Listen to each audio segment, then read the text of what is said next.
Assalamualaikum warahmatullahi wabarakatuh. Kembali lagi bersama saya Yuka Yuliana. Pada video kali ini kita masih akan belajar mengenai penjumlahan dan pengurangan pada bilangan bulat dan ditambah dengan sifat-sifat penjumlahan bilangan bulat. Nah, anak-anak, jika pada video sebelumnya kita belajar penjumlahan dan pengurangan pada bilangan bulat itu dengan dua suku, kemudian menentukan variabel yang belum diketahui nilainya, dan mengerjakan soal cerita, pada video kali ini kita akan menyelesaikan soal penjumlahan dan pengurangan bilangan bulat lebih dari dua suku. Nah, berikut adalah beberapa contoh soalnya. Di sini ada contoh soalnya, hitunglah hasil penjumlahan berikut.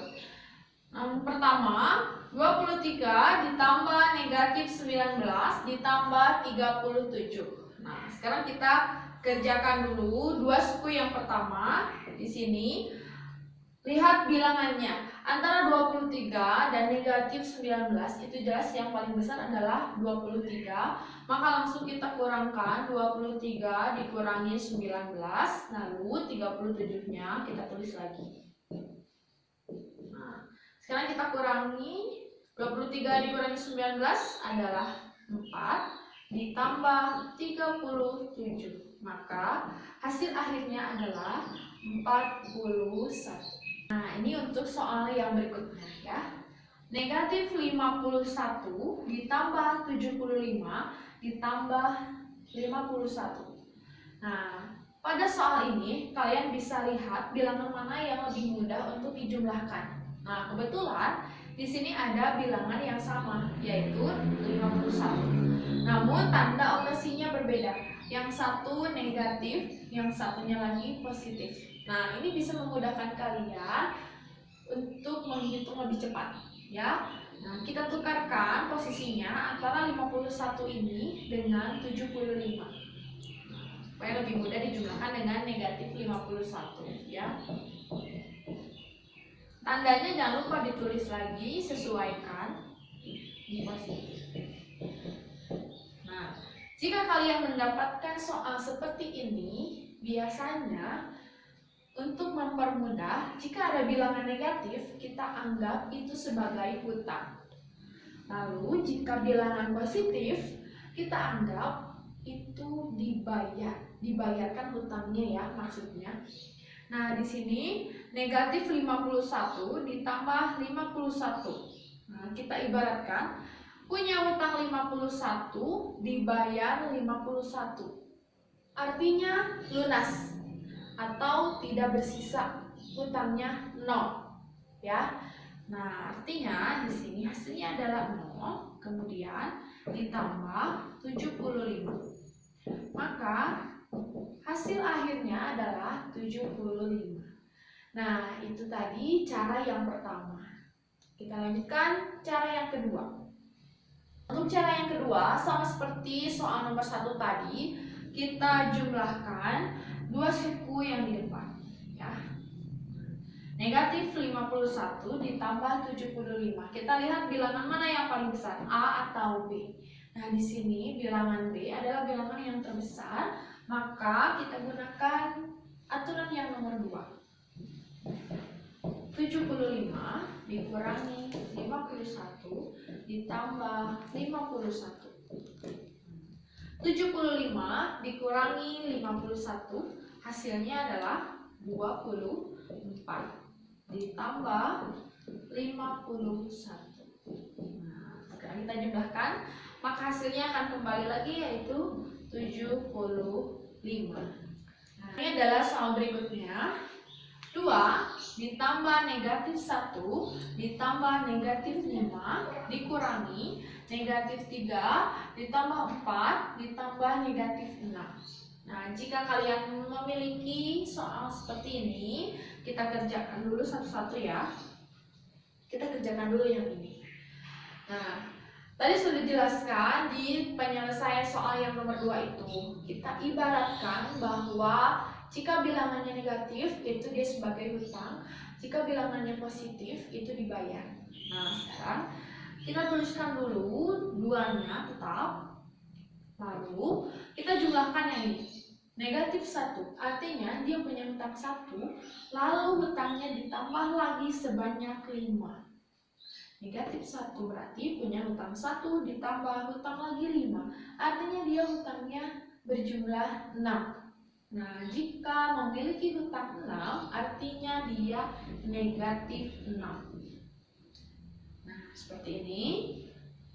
Kemudian kita kerjakan yang berikutnya.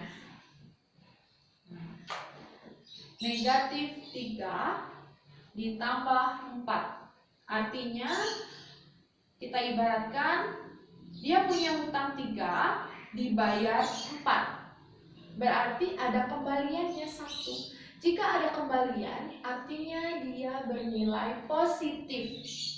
Maka di sini hasilnya adalah 1 ditambah negatif 6. Nah, seperti itu ya. Kita lanjutkan lagi. 2 ditambah negatif 6. Kamu punya 2, namun kamu berhutang 6. Berarti sisa hutang kamu berapa?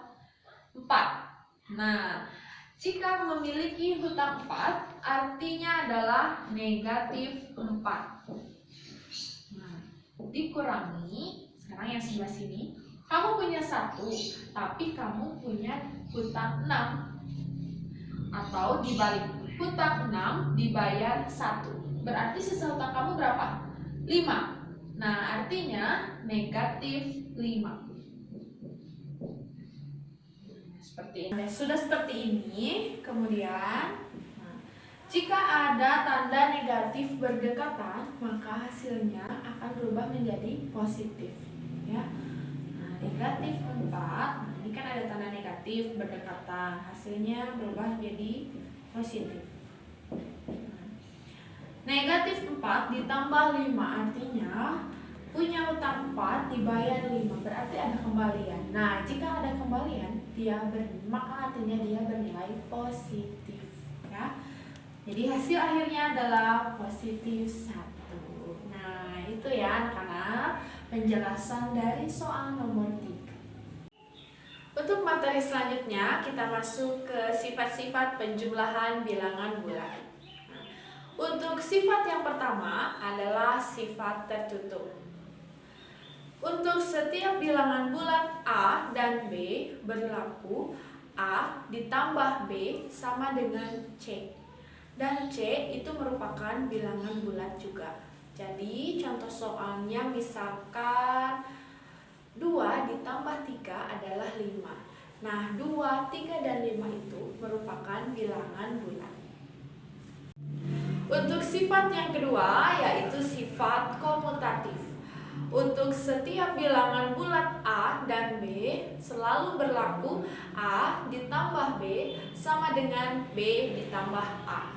Contoh soalnya 8 ditambah negatif 12 itu akan sama hasilnya dengan negatif 12 ditambah 8 yaitu 4.